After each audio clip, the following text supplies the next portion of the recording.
I teach organisational behaviour to all first-year undergraduates in the business school. There's 1,000 of them this year. That means that I can't give them individual attention. So what we do is we provide them with support in a number of different ways, a sort of a blended form of communication. Yes, some of it's face-to-face. We do lectures. I have two groups of 500 students in my lectures. Clearly that's not interactive. So we do some smaller sessions, we do some small group work, we also communicate electronically with them. I've set up a separate email account for the module. The reason for this is so that I can share the email duties with a tutor, because we have several thousand emails for each running of the module, about 3,500 so far on this module. So I can share looking at the emails and answering them. We answer the emails within 24 hours. That's our standard, weekends and holidays included. We didn't actually answer them on Christmas Day, but on Christmas Eve and Boxing Day I did actually answer some. The idea is that we're actually there when the students need us. They're working on their essays over the holiday period. They're not working on their essays necessarily 9 to 5, Monday to Friday. So we're there answering the emails and answering other questions when we can.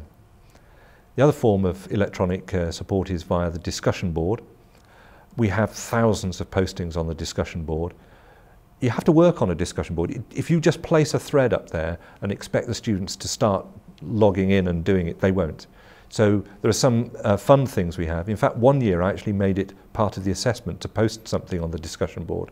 But this year it's been running so well that that's not been necessary.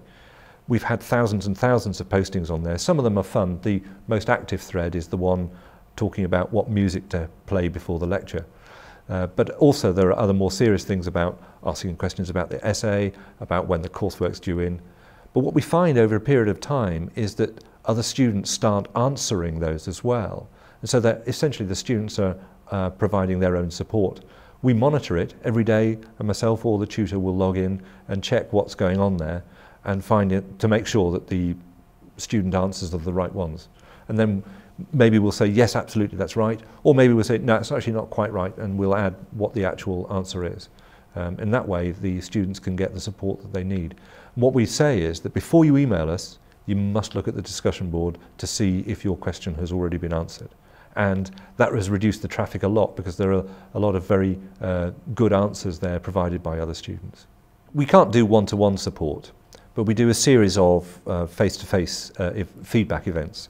The first of which is what we call a small group, but it's actually still 30.